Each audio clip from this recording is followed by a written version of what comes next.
사사기 9장 1절부터 57절인데 다 읽으면 큰일 나겠죠. 저는 참 다 읽고 싶어가지고 파워포인트에는 다 만들어 놨는데 다 읽진 않고 1절부터 6절 그리고 마지막 부분인 50절부터 57절까지만 읽도록 하겠습니다. 먼저 1절부터 6절 한 절씩 교독하겠습니다. 여룻바알의 아들 아비멜렉이 세겜에 가서 그의 어머니의 형제에게 이르러 그들과 그의 외조부의 집에 온 가족에게 말하여 이르되 청하노니 너희는 세겜의 모든 사람들의 귀에 말하라. 여룻바알의 아들 70명이 다 너희를 다스림과 한 사람이 너희를 다스림이 어느 것이 너희에게 나으냐. 또 나는 너희가 골육임을 기억하라 하니 그의 어머니의 형제들이 그를 위하여 이 모든 말을 세겜의 모든 사람들의 귀에 말하매 그들의 마음이 아비멜렉에게로 기울어서 이르기를 그는 우리 형제라 하고 전에서 은 70개를 내어 그에게 주매 아비멜렉이 그것에 황당하고 경박한 사람들을 사서 자기를 따르게 하고 오브라에 있는 그의 아버지의 집으로 가서 여룻바알의 아들 곧 형제 70명을 한 바위 위에서 죽였으되 다만 여룻바알의 막내 아들 요담은 스스로 숨었으므로 남으니라. 세겜의 모든 사람과 밀로 모든 족속이 모여서 세겜의 상수리 나무 기둥 위에서 아비멜렉을 왕으로 삼으니라. 50절부터 57절 마지막입니다. 마지막 부분에 있는 거 함께 읽겠습니다. 50절입니다. 아비멜렉이 데베스에 가서 데베스에 맞서 진을 치고 그곳을 점령하였더니 성읍 중에 견고한 망대가 있으므로 그의 성읍 백성의 남녀가 모두 그리로 도망하여 들어가서 문을 잠그고 망대 꼭대기로 올라간지라. 아비멜렉이 망대 앞에서 이르러 공격하며 망대의 문에 가까이 나아가서 그것을 불사르려 하더니 한 여인이 맷돌 윗짝을 아비멜렉의 머리 위에 떨어뜨려 던져 그의 두교를 깨뜨리니 아비멜렉이 자기의 무기 든 청년을 급히 불러 그에게 이르되 너는 칼을 빼어 나를 죽이라. 사람들이 나를 가리켜 이르기를 여자가 그를 죽였다 할까 하노라 하니 그 청년이 그를 찌르매 그가 죽은지라. 이스라엘 사람들이 아비멜렉이 죽은 것을 보고 각각 자기서 서로 갔더라. 아비멜렉이 그 형제 70명을 죽여 자기 아버지에게 행한 악행을 하나님이 이같이 갚으셨으므로 또 세겜 사람들이 모든 악행을 하나님이 그들의 머리에 갚으셨으니 여룻바알의 아들 여담이 저주해가 그에게 응하니라. 아멘. 꼭 이 본문을 여러분들 집에서 읽어보시기를 바랍니다. 흥미진진하고 재미있거든요.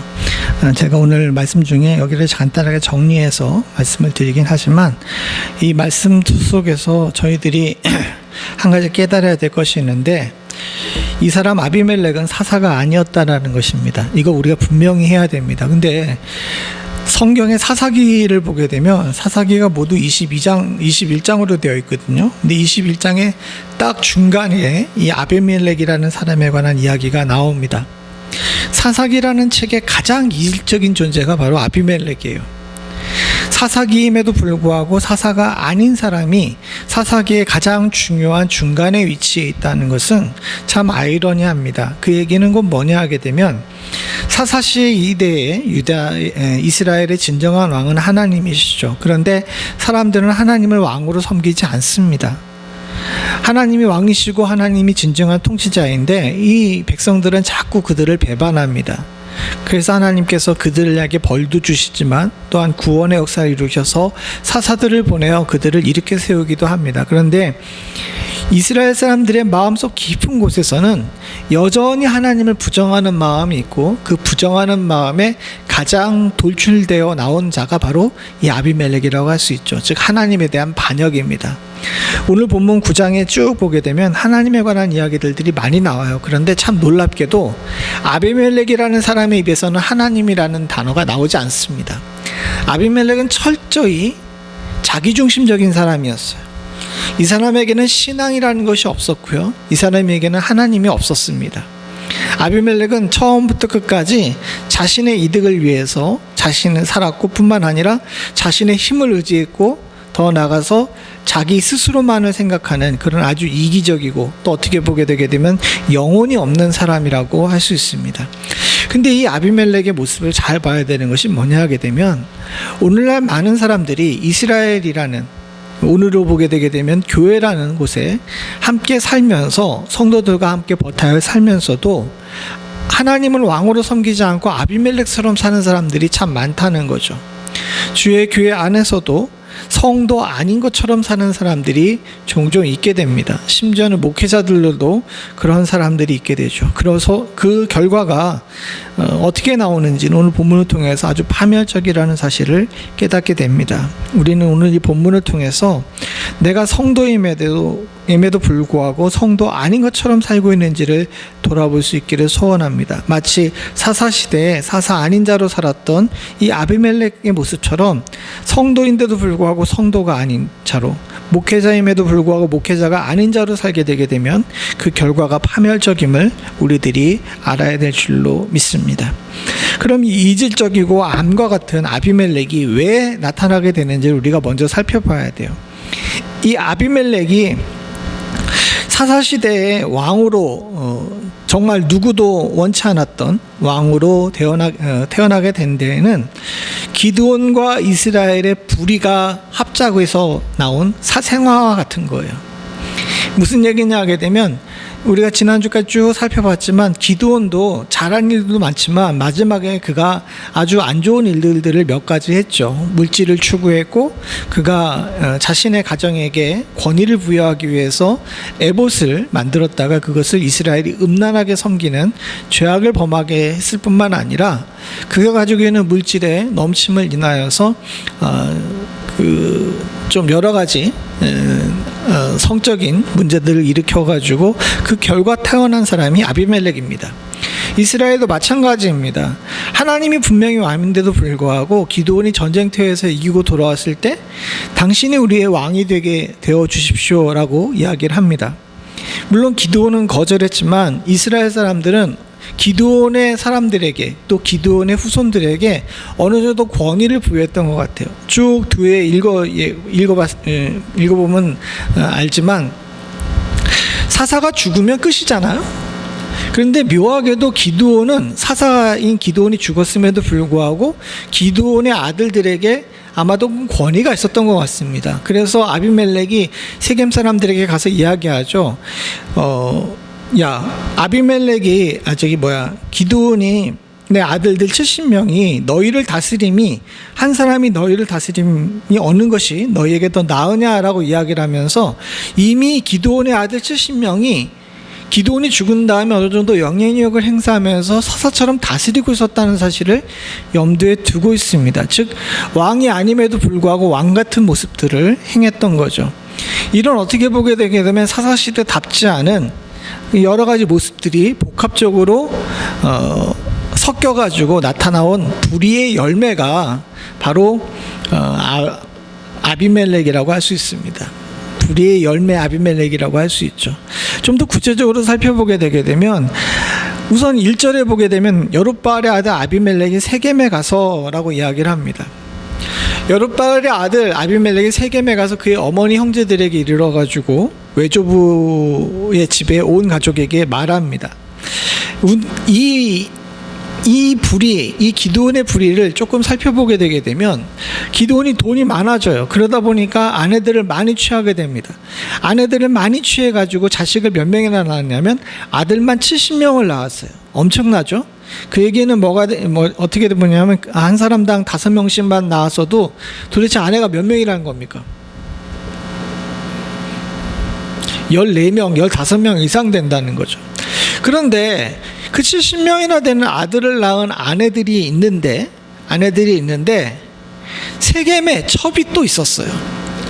이 지도를 보면 나오지만 이 기드온의 집이 오브라입니다. 여기 위쪽이에요. 한참 위쪽이죠. 근데 세겜은 여기입니다. 굉장히 멀죠. 굉장히 먼데, 이 먼 곳에 아비멜렉의 어머니와 이제 서로 결혼을 해가지고 아비멜렉을 낳은 겁니다. 그러면 다른 아내도 이미 15명, 10명 정도 되는 아내들이 있는데, 그러면 이 아비멜렉도 형제들과 함께 키우려고 데려가면 되는데 왜 유독 이 70명의 아들은 모두 다 이 오브라라는 곳에 다 넣어놨는데 왜 유독 세겜에 있는 아비멜렉의 엄마만 안 데리고 갔을까요? 뒤에 오늘 본문 다 안 읽어서 이제 빠져 있는데, 아마도 이 기드온의 어머니는 이 세겜 원주민이었던 것 같아요. 즉 가나안 사람이었던 겁니다. 이방인들과 결혼을 하는 것을 하나님께서 금하셨기 때문에 아무리 기드온이라 할지라도 이스라엘 사람들로부터 얻은 아내들과 또 첩들들, 후처들 같은 경우는 모두 다 오브라에 데려다 놓고 그들이 낳은 자식도 다 이스라엘에서 키웠지만은 이방인이었던 이 아비멜렉의 어머니만큼은 데리고 올 수가 없었던 거예요. 그러니까 이 세겜에다가 이 아비멜렉만 따로 떨어져 놓고 기드온이 저기로 왔다 갔다 했던 겁니다. 즉 이 아비멜렉이라는 사람 자체가 순수하게 하나님의 백성이 아니라 이방 땅에서 이방의 사람에게 영향력 아래서 컸던 사람이에요. 그리고 또 나가서 뭐라고 얘기하냐 하게 되면, 이 아비멜렉이 어떤 정신을 가지고 있는지를 2절에 나와 있는데 보십시오.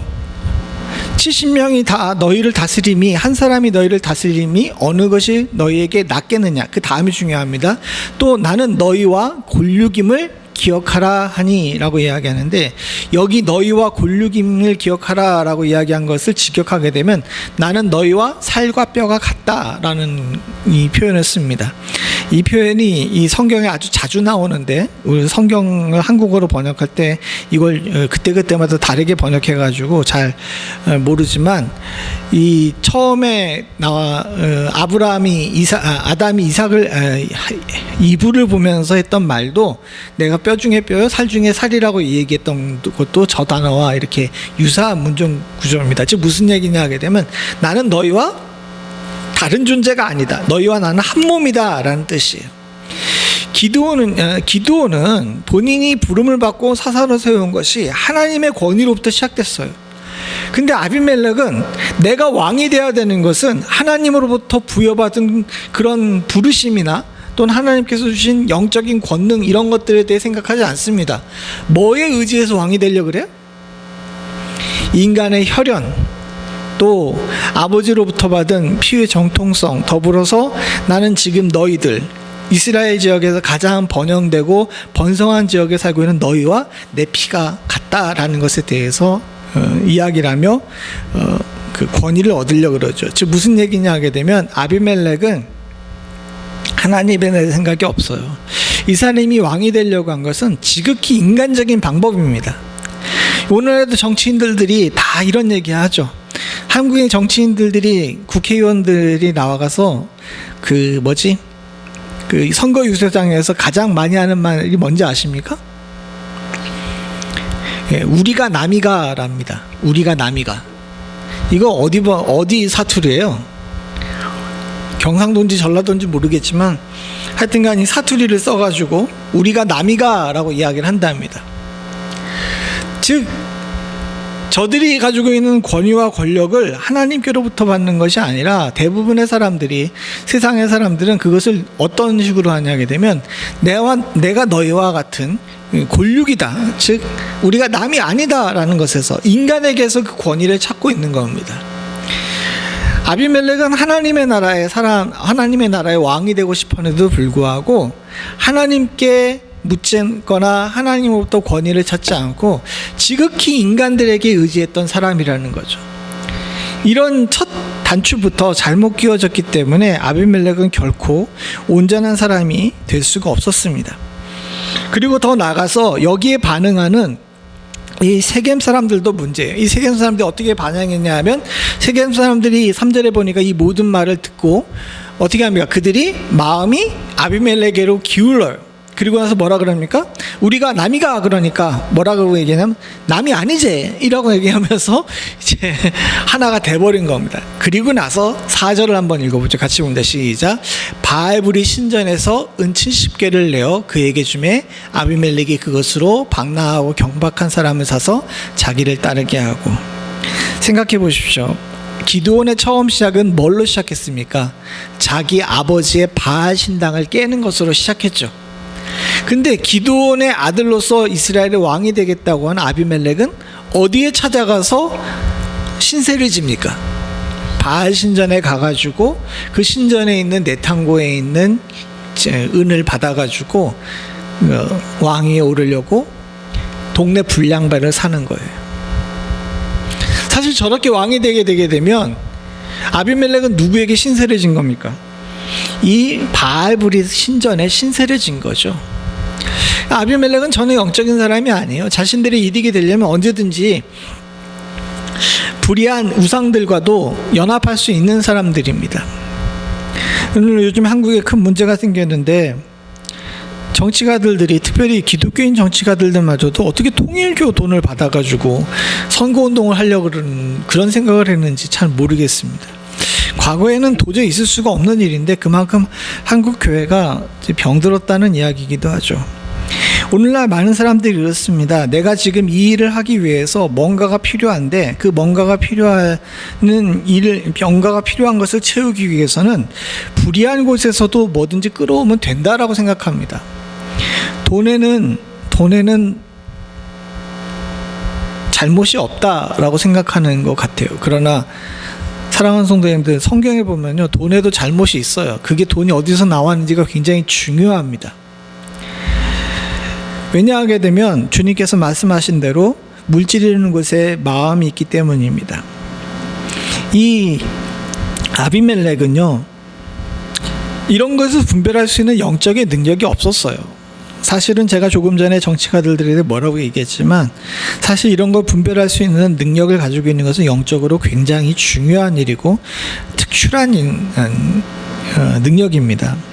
우리 사랑하는 성도님들은 그 특출한 능력을 가질 수 있기를 간절히 소원합니다. 무엇이 좋은 것인지, 무엇이 손대면 안 되는 것인지를 잘 판단할 줄 알아야 되는데 이걸 아비멜렉은 판단하지 않았어요. 왜냐하면 아까 전에 처음 얘기한 것처럼 아비멜렉은 굉장히 지극히 인간적인 사람이었기 때문에 그렇습니다. 그리고 그는 어떻게 하냐면 그때 받은 이 70개의 은을 통해 가지고 방탕하고 경박한 사람들이라고 이야기했는데 동네 불량배들을 산 겁니다. 동네 불량배들을 사가지고 이 불량배들을 데리고 이 먼 곳, 여기 이 세겜에서부터 시작해가지고 이 오브라까지 가서 거기서 이제 자기 형들을 70명을 죽이게 되는 거죠. 근데 이걸 좀 잘 생각해 봐야 되는 게 그냥 단순하게 이 말씀만 했다면은 집안 싸움의 문제인 것처럼 보여요. 집안의 적자들을 갖다가 집안의 이 서자인 아비멜렉이 반역을 일으켜가지고 죽인 것으로 볼 수 있죠. 그런데 사실은 여기에 아주 깊이 있는 이스라엘의 고질적인 문제가 있어요. 여기는 지금 표시가 안 돼 있는데 여기 도단 근처를 경계로 이 위쪽과 이 밑에 쪽이 지파가 갈립니다.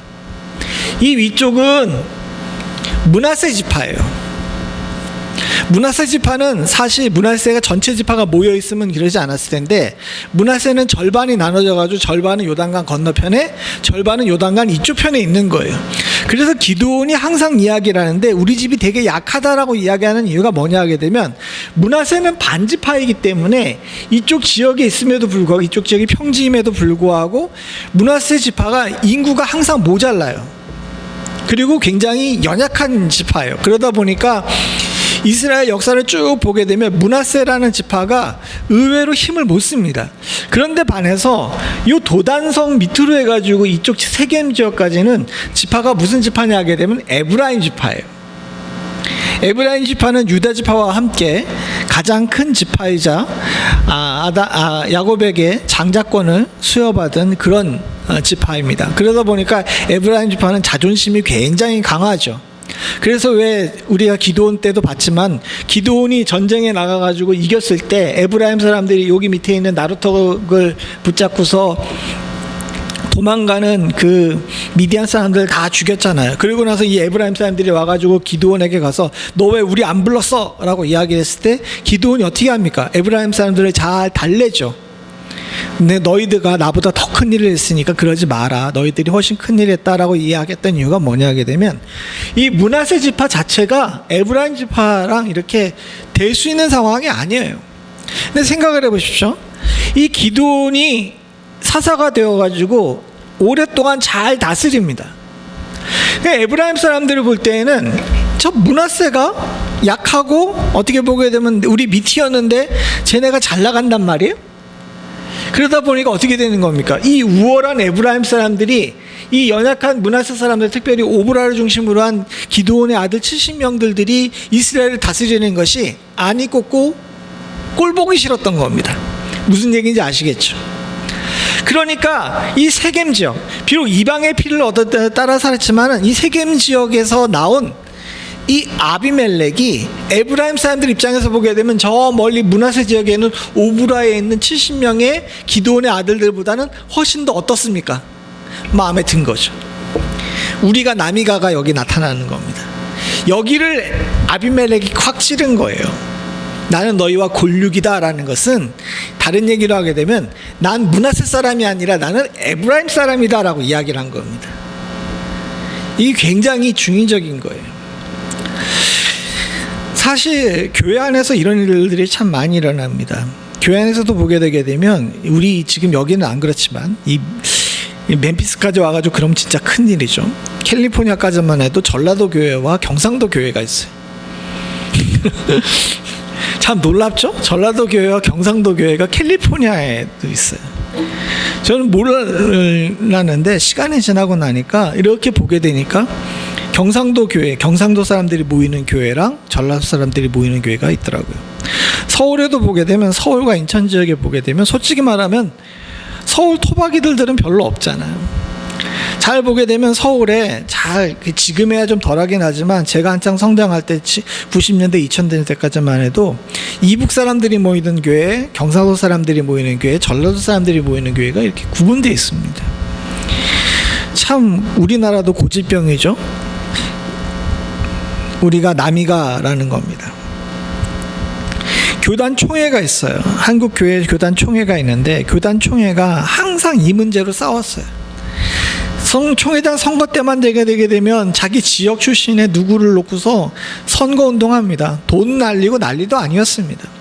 보다 못한 이제 깨어 있으신 분들이 결국은 어떻게 이제 해결책을 냈냐 하게 되면 전국을 4등분을 나눴어요. 전라도, 경상도, 그다음에 충청, 강원도, 경기도 하고 서울 해가지고 네 부분으로 나눈 다음에 네 군데에서 돌아가면서 총회장을 하기로 한 겁니다. 그리고 총회장도 어떻게 뽑았냐면 제비뽑기로 뽑은 거예요. 그렇게 하고 나서야 이 문제가 조금 해결이 되는데 이 선거제도를 개편하기 전까지 거의 20년 동안 심지어는 교회 안에서도 지역이 어디냐를 가지고 싸워요. 하나님의 나라를 섬기고 주의 복음을 전한다고 하며 또 주님의 나라의 영광을 위해 산다고 하면서 나는 어느 대학을 나왔고 나는 어디 출신이고 나는 어떤 일을 하고가 더 중요한 것이 우리들의 모습일지도 모릅니다. 사실 이 모든 것들은 불의한 거예요. 그래서 사도 바울이 강조하죠. 우리는 한 하나님 안에, 한 성령 안에 서 있는 한 지체입니다.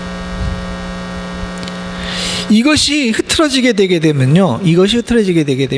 아무리 교회가 커지고 아무리 우리가 뭐 큰 일을 한다 그래도 그 결과는 항상 망가질 수밖에 없습니다. 사랑하는 성도님들, 불의로 시작된 모든 것들은 불의로 끝납니다. 인간이 볼 때는 가장 합리적이고 인간이 볼 때는 가장 지혜로운 방법이라 할지라도 하나님께로부터 시작되지 않게 되게 되면 그 끝은 항상 최악의 결과가 될 수밖에 없어요. 이 본문 속에서도 사실은 이런 숨어있는, 어떻게 보게 되면 이스라엘의 고질적인 지역 감정이 숨겨져 있다는 사실은 우리들에게도 참 많은 생각을 하게 됩니다. 그리고 이 일로 인해 가지고 이제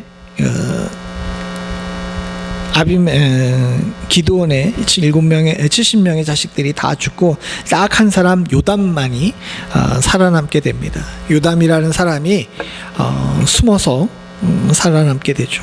그리고 이 요담이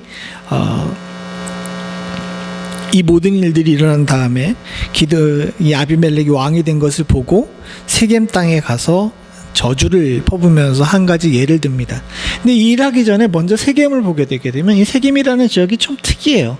에발산과 그리심산이라고 혹시 아십니까? 바로 여호수아가 그 이제 이스라엘 백성들을 모아놓고서 여기 그리심산이고 여기 이쪽에 에발산인데 이 에발산에서 이제 축복과 저주를 하죠. 저 세겜이라는 땅이 사실은 굉장히 중요한 게요. 아브라함이 가나안 땅에 와가지고 제일 처음으로 제단을 쌓은 곳입니다. 야곱이 외삼촌 집에 갔다가 가나안 땅에 돌아와가지고 제일 먼저 제단을 쌓은 곳도 세겜이에요. 물론 디나 사건을 인해 가지고 뭐 좀 안 좋은 일을 겪긴 했지만 어쨌든 그런 의미가 있습니다. 더 나가서 후에 요셉이 이제 애굽 땅에서 죽잖아요. 애굽 땅에서 죽은 다음에 이 요셉이 그 유언을 남깁니다. 너희들 나갈 때 내 뼈를 꼭 가지고 나가라라고 이야기해서 이스라엘 백성들이 출애굽할 때 그 요셉의 뼈를 가지고 나와요. 그리고 그 요셉의 뼈를 묻은 곳이 바로 이 세겜입니다. 여기 근처에 막벨라구리라고 아브라함이 자기 아내 사라를 묻으려고 이제 사놓은 그 가족 묘지가 있었거든요. 그렇기 때문에 이스라엘 사람들에게 세겜은 굉장히 중요한 지역입니다. 그래서 지금에야 별로 그렇고 또 후에 예루살렘이나 사마리아가 커져서 그렇지 이 세겜이라는 장소가 이스라엘 사람들한테는 굉장히 중요한 장소였어요. 더 나아가서 예수님 시대 때 왜 수가성 여인 이야기 아시죠? 수가성 여인인데 이 수가라는 지역이 요 근처에 있습니다. 이 세겜 범세겜 지역이에요. 그러니까 우리로 얘기하게 되면 멤피스와 콜려빌 또는 저맨타운에 있는 것처럼 이 세겜 근처에 있는 곳이 바로 수가입니다. 그럴 정도로 굉장히 중요한 장소였어요. 그러다 보니까 저기 있던 사람들이 자부심이 강했던 거죠. 자부심이 강하니까 우리 지역 출신으로 왕을 세우기 위해서 결국은 이 세겜 상수리 나무 근처에서 아비멜렉으로 왕을 삼습니다. 그런데 이 대관식 때에 요담이라는 이 기드온의 살아남은 유일한 아들이 한 가지 예를 듭니다. 그 예가 뭐냐 하게 되면 가시나무 예예요. 비유로 이야기를 합니다. 하루는 나무들이 가가지고 기름 부어서 자신들을 위해 왕을 삼고자 한 이야기를 하게 됩니다.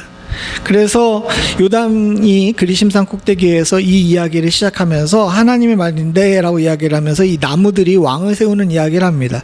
이 나무들이 왕을 세우려고 세 그루의 나무에게 찾아가요. 세 그루 나무는 감람나무, 무화과나무, 포도나무입니다. 그런데 이 감람나무, 무화과나무, 포도나무가 다 자기들이 왕되는 걸 거부해요. 왕되는 걸 거부하면서 뭐라고 얘기하냐면 감람나무는 이르기를 내게 있는 기름은 하나님과 사람을 영화롭게 하나니 내가 어찌 그것을 버리고 나무들을 위해서 우쭐대리오 한지라 라고 이야기를 합니다. 이 감람나무는 뭐 때문에 안 한다 그래요? 내 기름이 하나님과 사람을 영화롭게 한다는 거예요. 즉 자기가 영화로운 것이 아니라 나에게로부터 나온 것이 하나님께서 귀하게 쓰시는 거다라고 이야기하면서 자기는 절대로 교만할 이유가 없다는 겁니다. 무화과 나무도 마찬가지입니다. 내게 나온 열매 단 것인 나의 아름다운 열매는 내가 어찌 그것을 다른 사람들이 기쁘게 하는 건데 그것을 버리고 내가 나무들 위해 우쭐대리오라고 이야기를 하죠. 마찬가지로 포도나무도 그렇게 얘기를 합니다. 하나님과 사람을 기쁘게 하는 내 포도주를 내가 어찌해 버리고 가서 나무들 위해 우쭐대리오 하면서 이 어떻게 보게 되면 감람나무, 무화과나무, 포도나무는 그 이스라엘 땅에서 가장 중요한 나무들인데 이 나무들은 다 왕되는 걸 거부해요. 그런데 이제 나무들이 누구를 찾아갔냐면 가시나무를 찾아갑니다. 가시나무로 찾아갔더니 가시나무가 왕되라라고 이야기했더니 거절을 안 해요. 그러면서 뭐라고 했냐면 15절 같이 봅니다. 시작. 가시나무가 나무들에게 이르되 만일 너희가 참으로 내게 기름을 부어 너희 위에 왕으로 삼겠거든 와서 내 그늘에 피하라. 그러지 아니하면 불이 가시나무에서 나와서 레바논 백향목을 사르는 것이니라 하였느니라. 사실 여러분 가시나무를 잘 아시지만 가시나무가 그늘에 피할 수 있는 나무입니까? 예. 우선 가시나무는 잎이 작아요. 그리고 가시가 너무 많습니다. 그곳은 절대로 피할 곳이 아닙니다. 도리어 피해야 되는 곳이죠. 그런데 이 가시나무는 그렇게 이야기를 하면서 사람들을 속이죠. 그 이야기를 하면서 요담은 너희들은 무화과나무, 감람나무, 포도나무와 같은 사람들을 피해가지고 가시나무와 같은 사람들에게 쫓아갔다라고 이야기를 하면서 저주를 한 겁니다. 그래서 요담이 더 대단한 것은 뭐냐면 산 비탈에서 이렇게 밑을 내다보면서 밑에 대관식이 있는데 위에서 얘기하면서 이 얘기를 하고 나서 해석까지 해줘요. 이 16절서부터 이 해석을 하는데 19절과 20절만 같이 한번 봅니다. 이 마지막으로 요담이 하는 저주입니다. 같이 봅니다. 시작.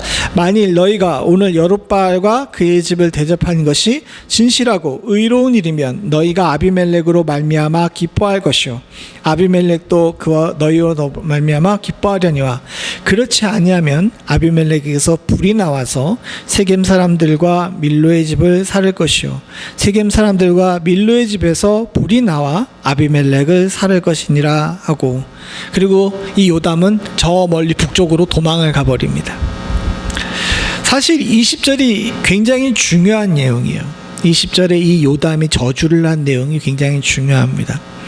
하나님 보시기에 너희들이 옳은 일을 했으면 19절처럼 하나님 모든 일이 기뻐하고 형통할 것이지만 20절에 나온 것처럼 분명히 너희들한테는 아브라함이 세겜을 불사르고 세겜이 아비멜렉을 불사르는 그와 같은 일이 일어날 거다라고 이야기를 하면서 이 사태의 본질과 핵심을 꾹 찌릅니다. 왜? 여기는 하나님이 없거든요. 이 대관식에 하나님의 이름이 나오지 않습니다. 하나님의 이름을 부르지도 않고 하나님께 예배하지도 않아요. 그저 사람들이 모여서 아비멜렉에게 관을 씌우고 인간들의 왕으로 섰습니다. 하나님의 나라에 인간의 왕이 섰으니 그 결과가 서로를 죽이고 상잔하는 일로 끝날 것이라는 사실을 요담은 분명히 하고 있는 것입니다.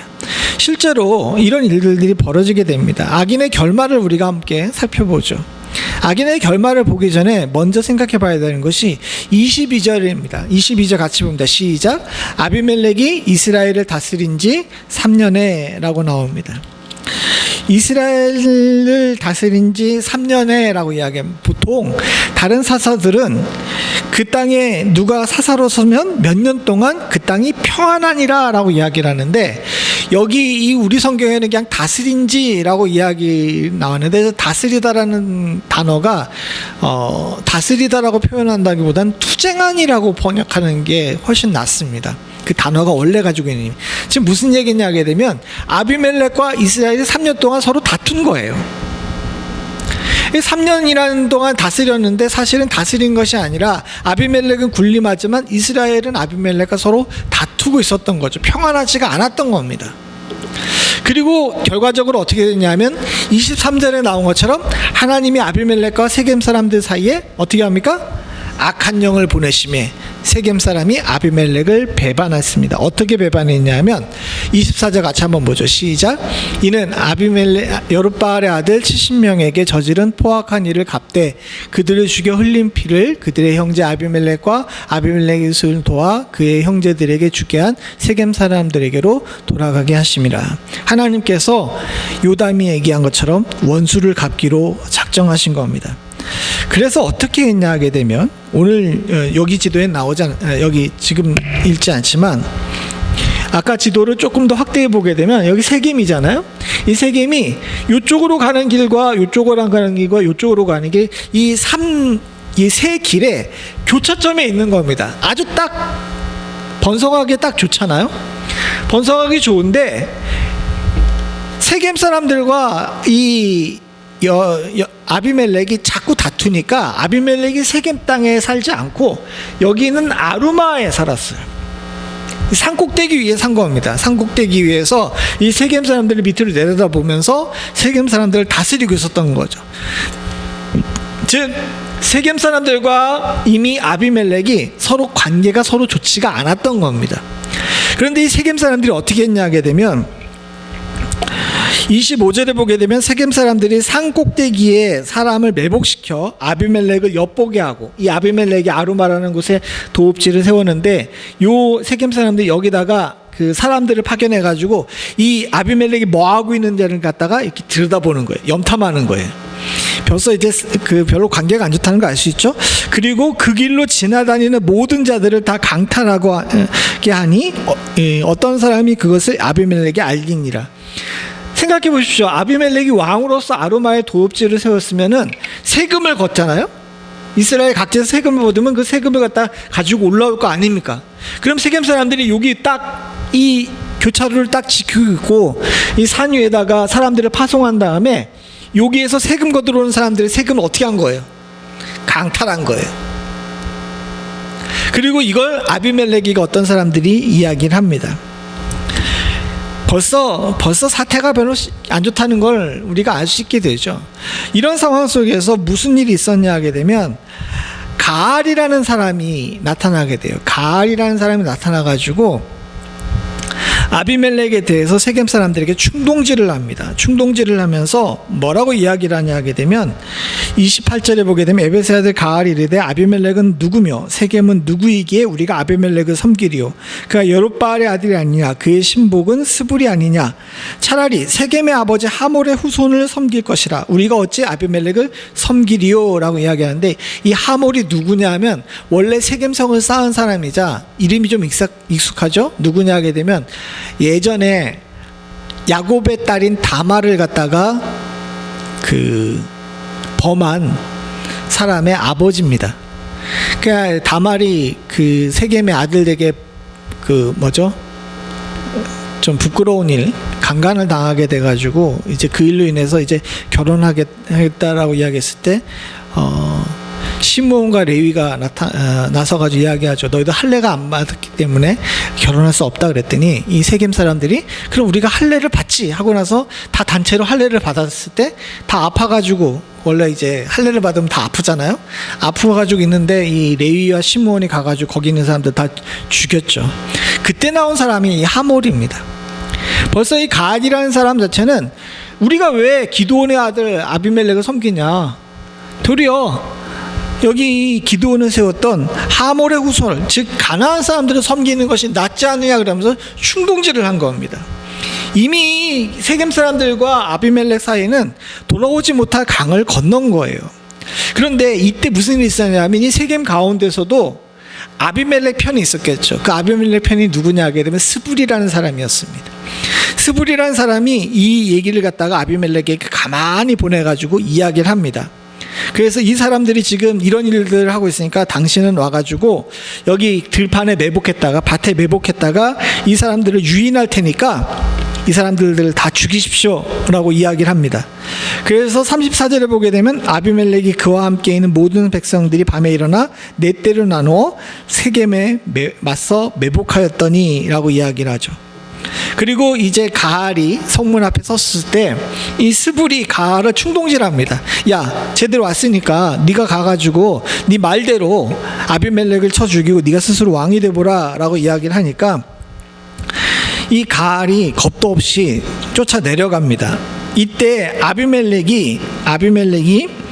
아비멜렉과 이 세겜 사람들이 싸우는데 싸우다가 어떻게 했냐 하게 되게 되면 이 아비멜렉이 네 떼로 나눈 중에서 한 떼가 가가지고 세겜성 성문 입구를 막고 나머지들이 가가지고 거기 있는 사람들을 다 쳐 죽여요.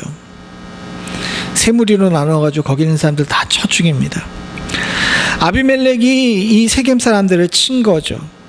그리고 돌격해가지고 성문 입구 사이에서 두 밭 사이에 있는 사람들을 돌격해서 죽여가지고 그날 종일토록 사람들을 죽입니다. 그래서 45절 46절에 보게 되면 같이 봅니다. 시작. 아비멜렉이 그날 종일토록 그 성을 쳐서 마침내 점령하고 거기 있는 사람들을 죽이며 그 성을 헐고 소금을 뿌리니라.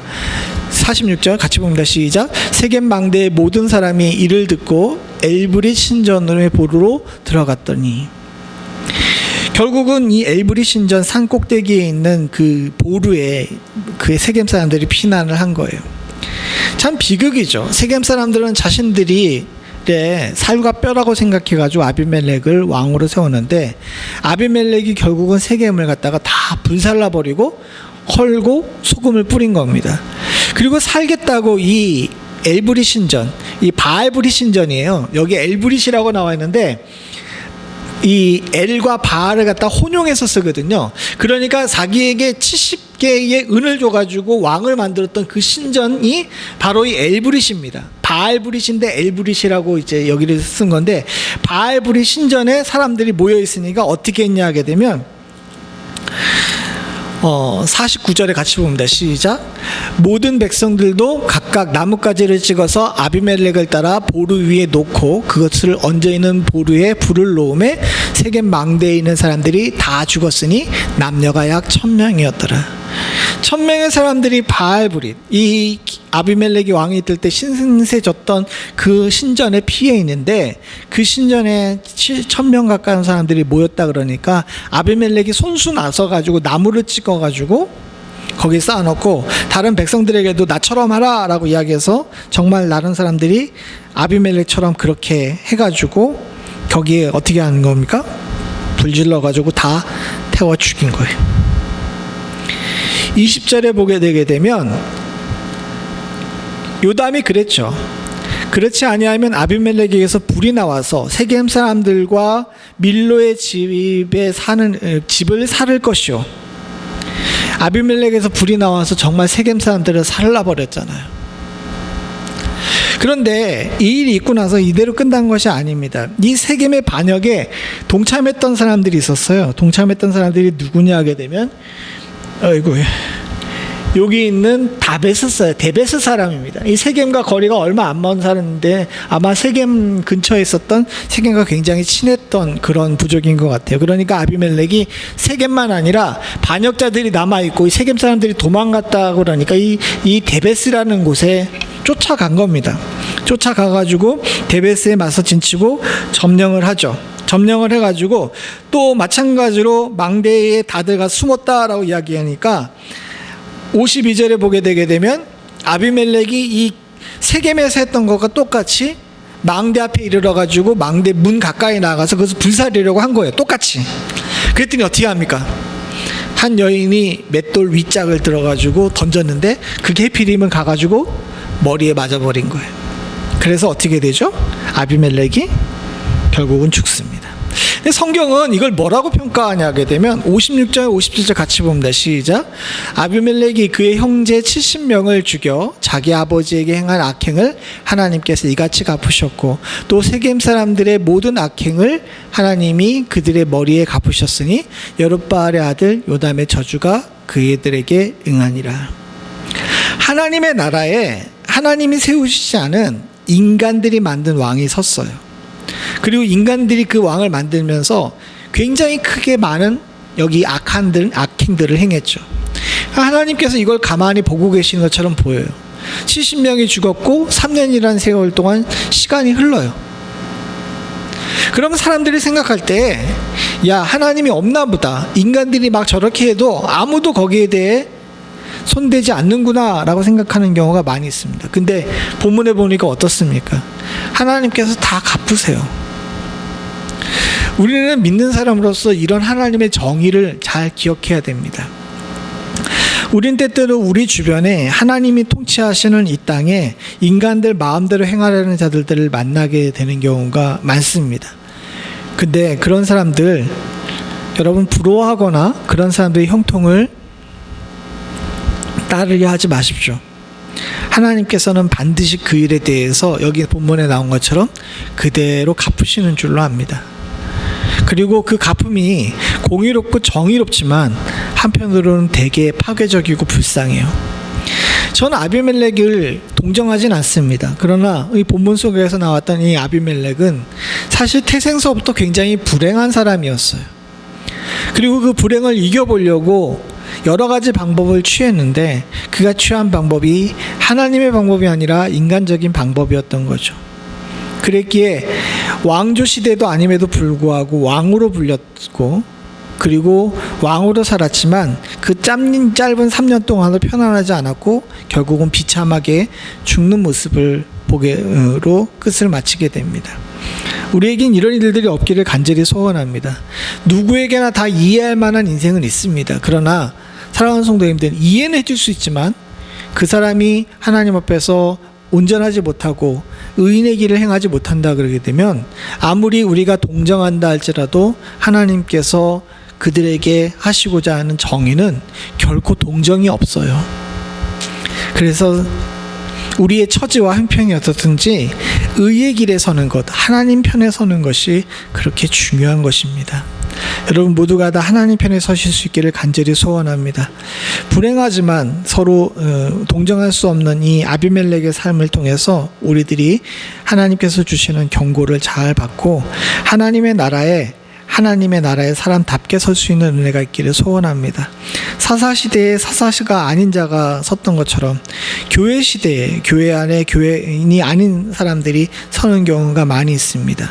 그리고 그런 사람들은 결국 그들의 악한 행위에 따라 하나님께서 갚으신다는 사실을 기억하시고 주의 교회 안에 있음을 자랑하는 것이 아니라 주님의 나라 안에 있으며 하나님의 백성으로 사는 것을 자랑스럽게 여기실 수 있는 저와 여러분들 되기를 간절히 소원합니다.